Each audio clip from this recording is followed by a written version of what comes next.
Previously on You're not Bold thriving. Beginnings. So yeah, that's poverty. $1.40. Family of four, $1.40. That's insane. You're saying the real poverty line is 140,000, essentially. It is very close. And I want to just be clear that 140,000 doesn't mean you are literally poor, right? We're not talking about, country poor sort of stuff. What I'm describing there is that's really the threshold at which you can cover all of the expenses without government assistance and start saving. What y'all think about that?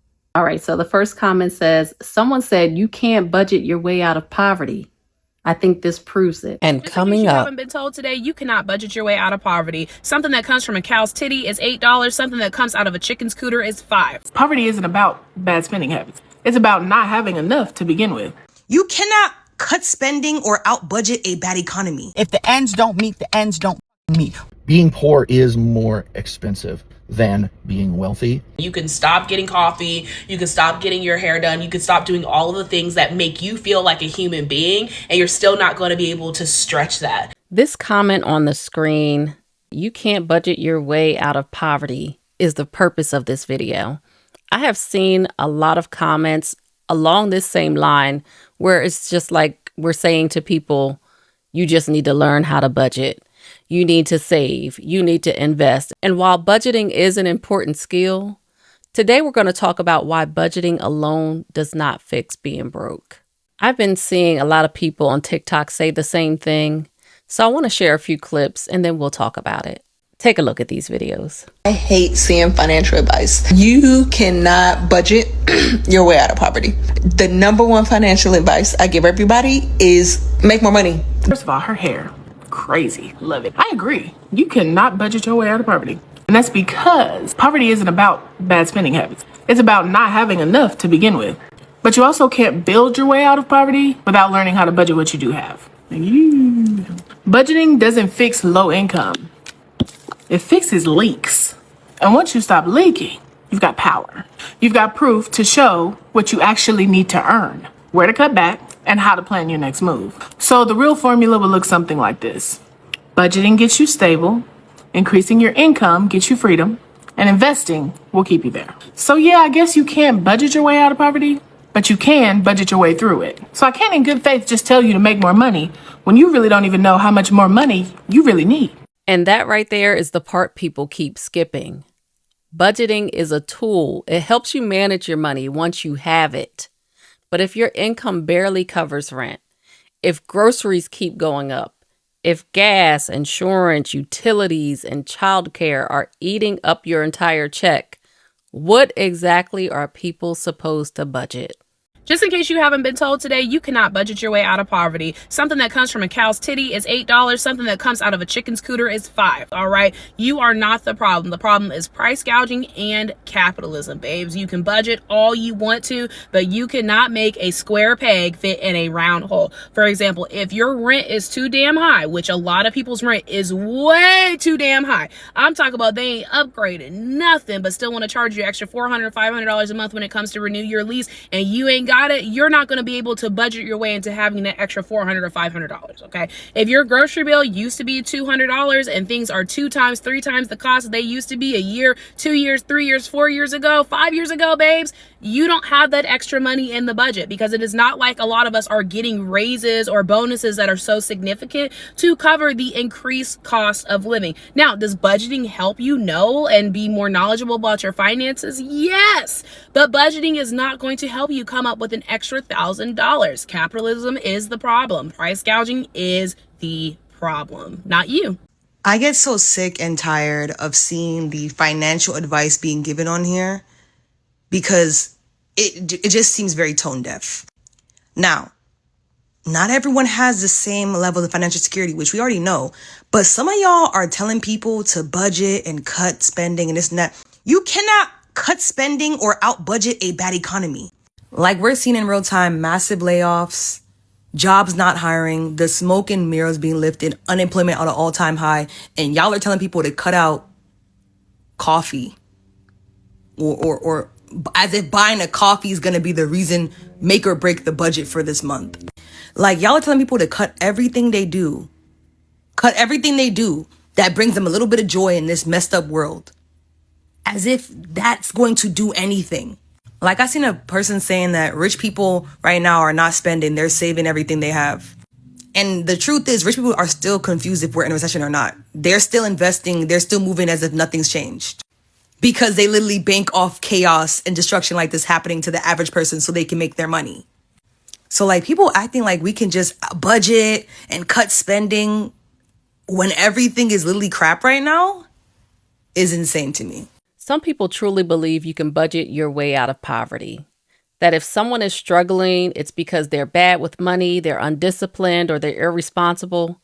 But here's the truth that doesn't get talked about enough. You cannot budget money that you don't have. We do know that the cost of living is high. We do know that raises and bonuses and wages altogether have not risen over the years. You cannot budget that which you do not have. People that come on this app and say that you can budget your way out of poverty, y'all are going to hell.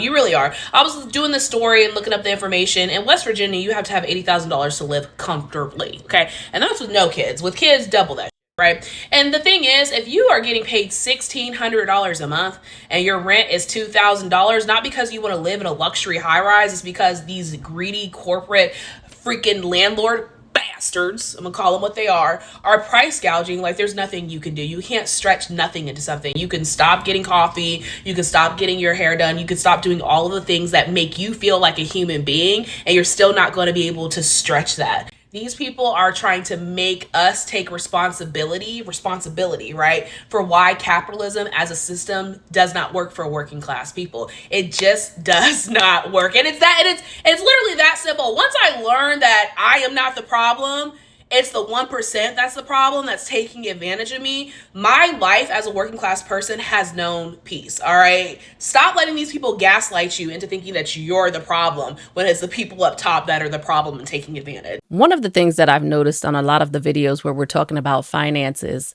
is that people just need to learn how to budget. That is one of the most common comments that people write. People need to learn how to do this. They need to learn how to do that. Now, you can have all the learning in the world. However, your bank account could reflect zero.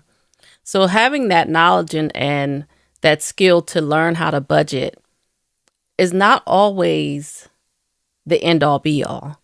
Take a look at this. You cannot financial literacy your way out of poverty, and I really wish y'all would stop acting like you can. If the ends don't meet, the ends don't meet. What y'all are doing is putting the onus of a predatory cyclical system on the victims of said system. Because when you really think about it, people who have less to spend have to be more vigilant about how they spend it. You thinking that people lack financial literacy because they prioritize joy one time, prioritize feeling important or confident one time, is absolutely insane. And I don't think that y'all realize how much you're perpetuating the negative stereotypes of poverty. The way that y'all are making it seem like poverty is just thrust upon people and people do nothing to get out of it, as opposed to it is cyclical, it is on purpose, it is expensive to be poor. It is illegal a lot of times to be poor when you really look at the laws and how they function. Y'all want to feel better by holding these financial literacy classes, by trying to teach people financial literacy,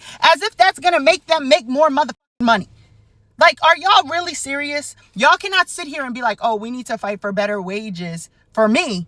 But then poor people, oh, that is their fault. Like, come on. Y'all really need to stop. You can budget all day and still not be able to make it, right? It's a great skill to have. It's a great skill, and it's very important to learn how to budget, learn how to balance your own books. Budgeting alone does not fix being broke. Every time this comes up, I want to talk about it because I find this so interesting how so many people don't understand that you can't budget yourself out of poverty. Being poor is more expensive than being wealthy. Not just because of the by volume money you have to spend, the percentage of your income that you have to spend, but the things you buy are actually more expensive per product.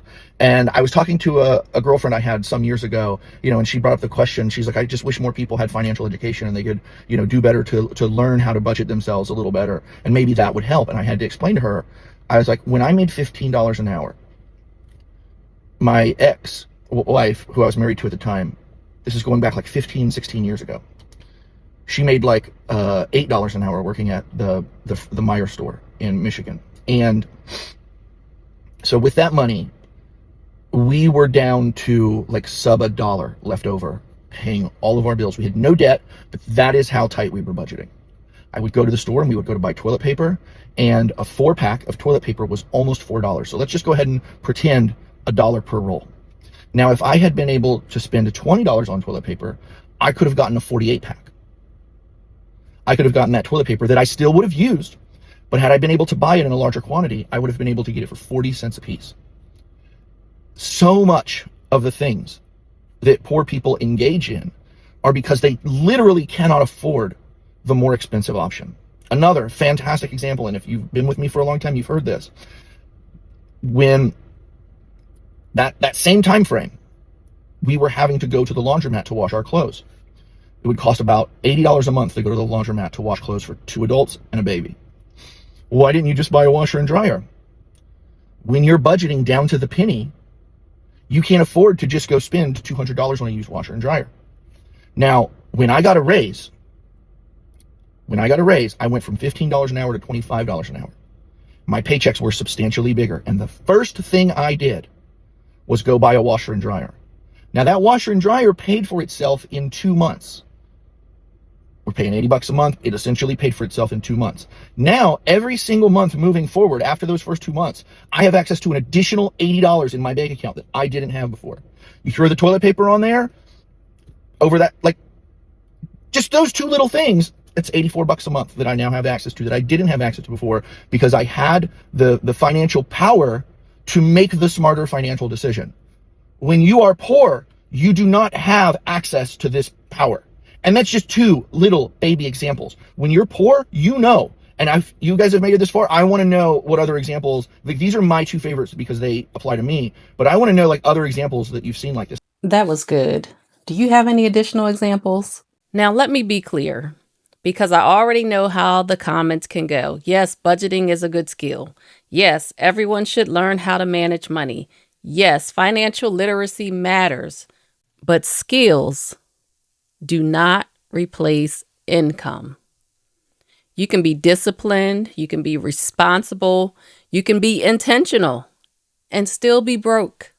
There are people doing everything right. They're not shopping luxury. They're not eating out every day. They're not taking trips. They're just trying to survive. And telling people in that position to just budget better, it kind of feels dismissive in a way, especially when wages haven't kept up with the cost of living. Being broke is not always a budgeting problem. Can I talk? Being broke is not just a budgeting problem. A lot of times it's a lack of money problem. You cannot spreadsheet your way out of systemic issues, inflation, low wages, and rising costs. It just can't be done. This is why I think these conversations matter. Because too often we shame people instead of looking at the bigger picture. And I've been guilty myself. I've said, you know what you need to do is X, Y, and Z, not even knowing what if they have A, B, and C.